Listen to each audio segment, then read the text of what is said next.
Good afternoon, New York, and the rest of our listeners around the globe. My name is June Stoyer, and I'm the host of the Organic View Radio Show. Our podcast is available on iTunes, Zune, and all major podcast providers. So if you can't catch the show live, you can download it or simply use our free podcast player, which is available on our website at www.theorganicview.com. If you'd like to connect with us, please post a question on our wall on Facebook or send me a tweet at June Stoyer on Twitter. If you'd like to be on the show or would like to find out about sponsorship opportunities, please contact us at questions@theorganicview.com. Today's show is sponsored by Austria's finest naturally authentic pumpkin seeds and pumpkin seed oil from the Stoyer mark, available at organicuniverse.com. Listeners of The Organic View can receive $1 off their purchase by using the coupon code ORGVIEW. That's ORGVIEW. Also, don't forget to check out our contest section on our website to submit your information for our free monthly giveaways. For more information, please visit our website at www.theorganicview.com/contests. What would you do if you lost your husband to a toxic chemical? What if you knew that there was an ingredient in food and other products that can give children seizures? What if you knew that many of the choices consumers make could severely impact their health? What if you knew airline pilots could be risking the lives of their crew and their passengers just by consuming artificially sweetened soda? This is what Judge Mary Nash Stoddard has devoted her life to. She's a 30-year veteran advocate and authority on artificial sweeteners. So I'd like to welcome to the show Judge Mary Nash Stoddard. Thank you, Mary, so much for coming on the show. It's always a pleasure to talk to you. Thank you, June. I appreciate the opportunity. I want to share with our listeners your journey because I think it's one that is truly inspirational and also something that has really helped people to make better choices. So if you could take us back, how did you get involved with your advocacy? Actually, the advocacy or the issue found me. I didn't find it. It found me, and I was almost thrown into it reluctantly because I had been a caregiver for my terminally ill husband who died with a brain tumor in January of 1985. After 6 months prior to his death, he had been exposed to equal in his hot coffee every morning for a number of days, and that precipitated his brain hemorrhage. And so I was his caregiver, and that was what I was focused on. I also wanted to study the neurology of what was going on in the brain with the brain hemorrhage and with the MRIs and with the neurology behind what somebody goes through when they're ill with this sort of neurological assault on the body and brain. And after his death, I was grieving, of course. It was horrible. But at the same time, I happened to see a story on television with my partner, James Turner, talking about people having brain bleeds, brain hemorrhages, brain cancers, seizures, all these other things like MS and vision problems, all kinds of things. And I couldn't wait to get in touch with him. So I called Washington and called all over until I finally got him. And he told me that this was indeed damaging people all over the country and the world, and that he and Dr. John Olney had studied this issue and topic and fully believed, after looking over the tests that had been falsified, that this was on the market illegally. Well, having a background, June, as a judge in the legal profession and arena, I was served a full time as an appointed judge for the state of Texas and dealt with the law. And I realized, because I believe in the law and our legal system, I think the law should be followed. And when I found out that the drug company indeed falsified the test, broke the law, should have been incarcerated for it, they weren't. Instead, they were rewarded by getting the FDA approval through spurious means, definitely illegal because it violated the Delaney Clause. Anything, June, that causes cancer in lab animals or humans must not be approved by the FDA. And so they went against federal law and approved it anyway, they being the Arthur Hull Hayes Jr., the FDA director. So anyway, James Turner kind of took me under his wing and educated me and brought me along, and he found that my background in legal matters, as well as my background as an investigative journalist, and eventually a member of the Radio Hall of Fame, he said, we need you on our side. He said, I can't do it all. I'm just one person. And he said, what we need is somebody like you to head this thing up. And so we are doing lawsuits. He said, you might want to help with those. Well, I did get involved in a big way, and not really thinking it would ever last. I thought aspartame, once the truth was known and was out there, would surely be off the market in a very short time. Well, boy, was I wrong. Very Pollyannish, naive, I guess you'd say. Didn't know the realities of the political intrigue, and it was not a question of science and good science or bad science. It was a question of who knew who, the good old boy system. Donald Rumsfeld was CEO of the pharmaceutical house that pushed it through. And so, I got a real quick education in the politics of drug approvals and the FDA. Not too long after I began, I was invited to testify at the Senate hearings on aspartame safety, November 3rd, 1987, after I had started the Aspartame Consumer Safety Network. The pilot line wasn't in place yet, so I gave testimony with a number of other people, friends of mine, and my partner, James Turner, and Dr. John Olney and Dr. Richard Wertman at MIT, with so many others from Emory University, with Dr. Woodrow Monty from Arizona, who was an expert on wood alcohol, methanol.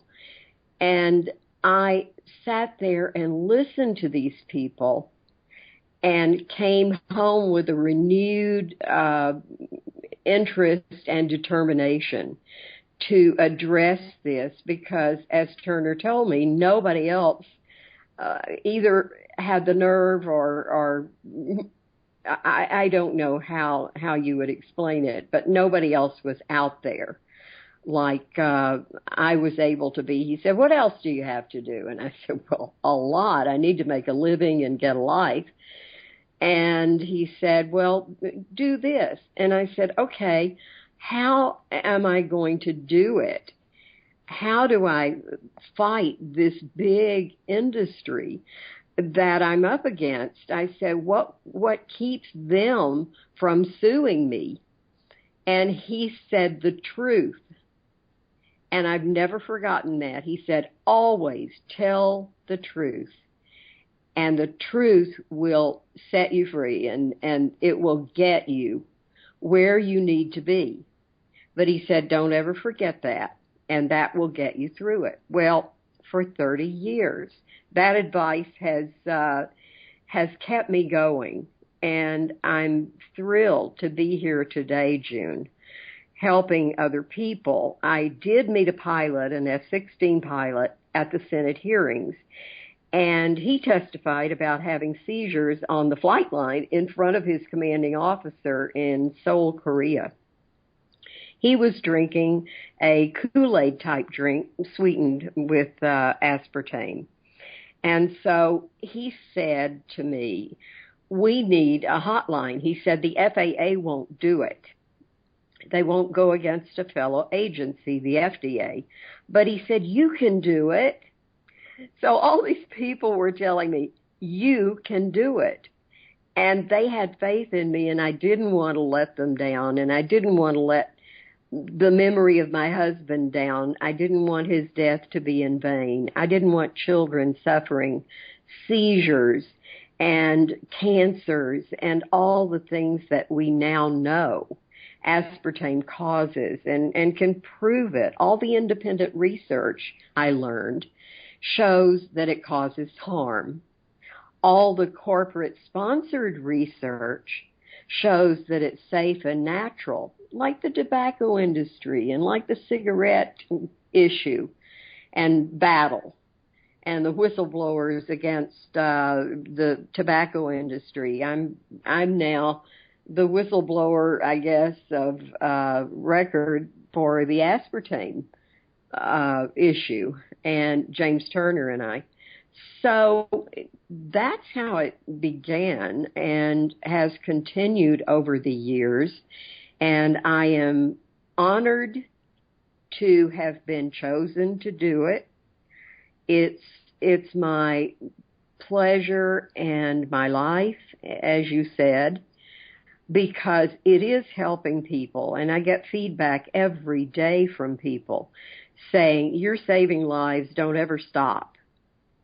So that's where I am now, and so much in the intervening years, to stories to tell, and parents who've come to me with children who have actually died from using this stuff, and their doctors confirm it.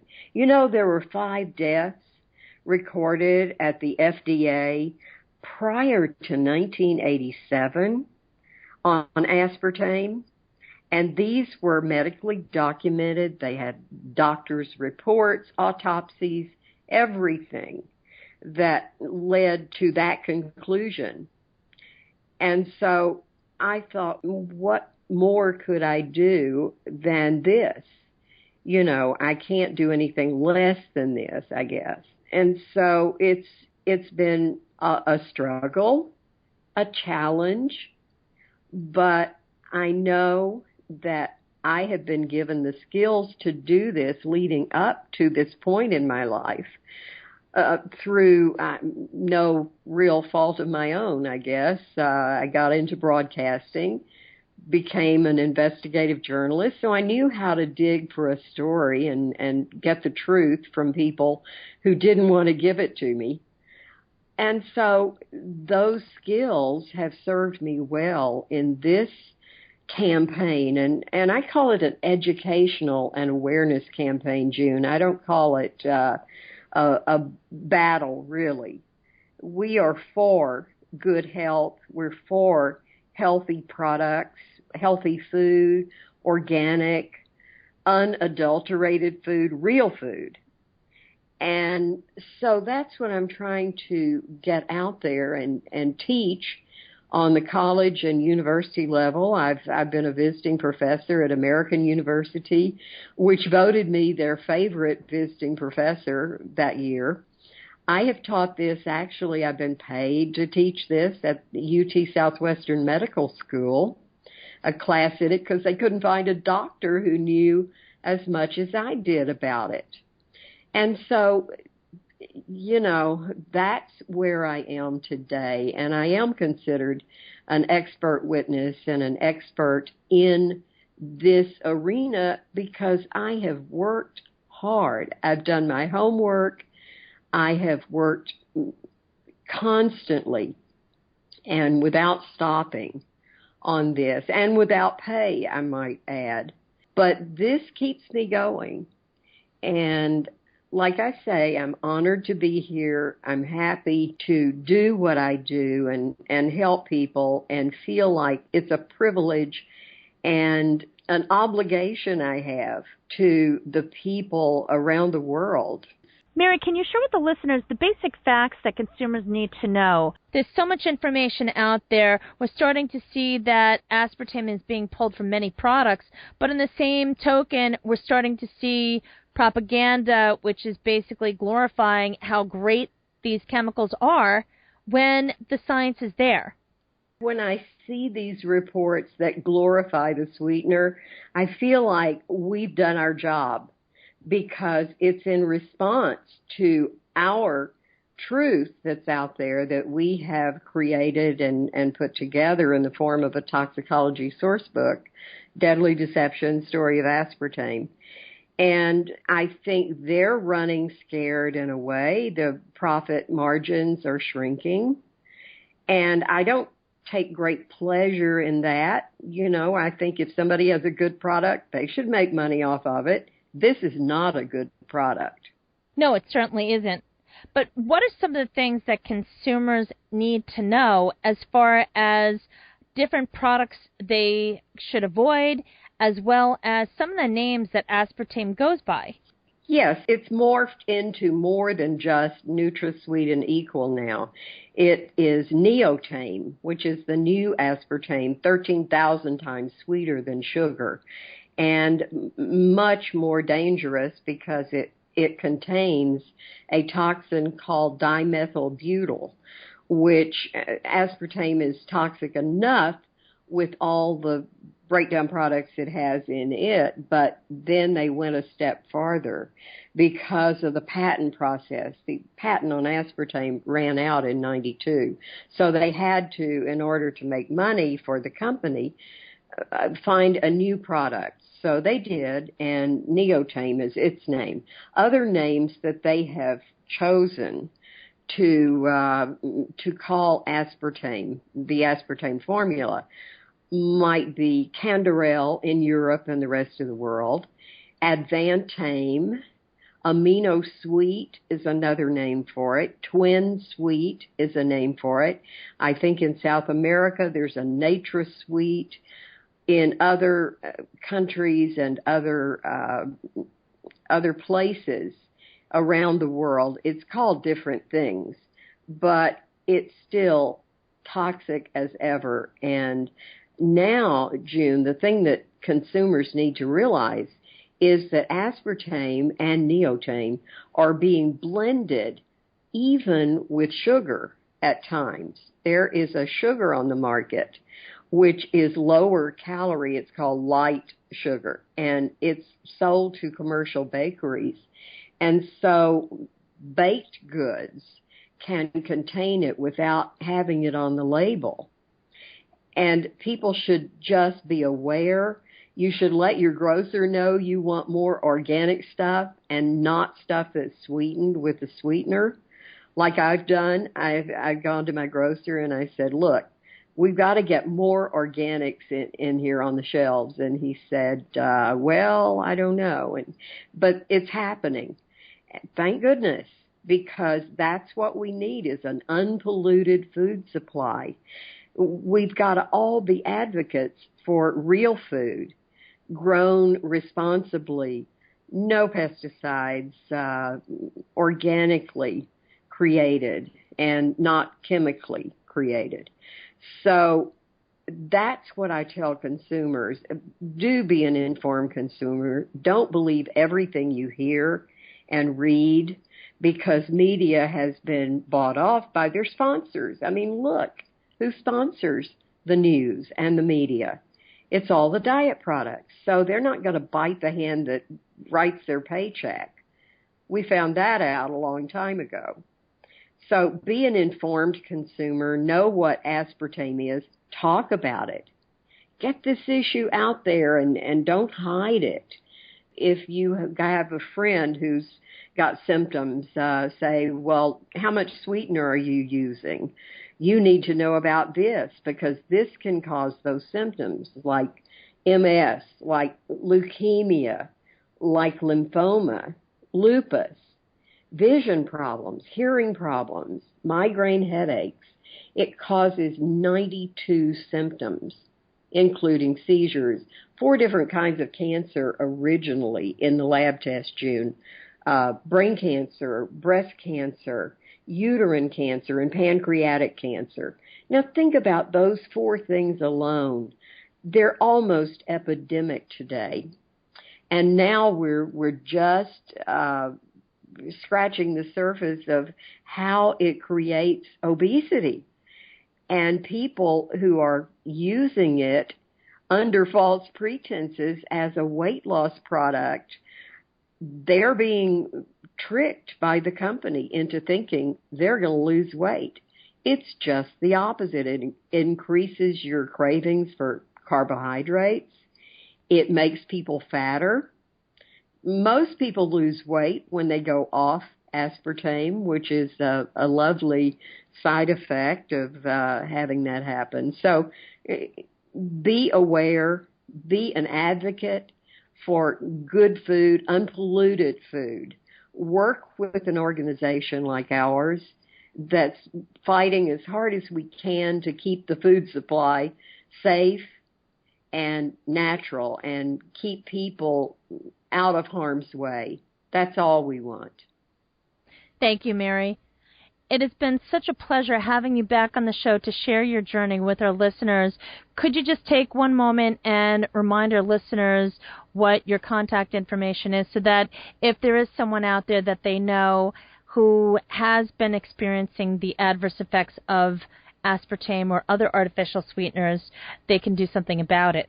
That would be great. Yes, anybody who has the symptoms or knows somebody who has or has a question about it, and a pilot, of course, if you want to report a reaction, please email me, Mary Stodd at airmail.net. That's MARYSTOD at airmail.net.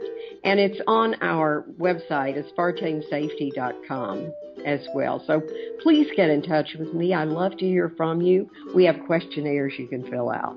Thank you. Oh, you're very welcome. And folks, please check out the companion article that will be made available on theorganicview.com, as well as links to previous interviews that I've conducted with Mary about different aspects of the impact of aspartame. There's such a big need to get this information out there, so by all means, if you do know somebody, have them get in touch with Mary. Folks, thank you so much for tuning in. This has been June Stoyer with the Organic View Radio Show. Have a great afternoon, everyone.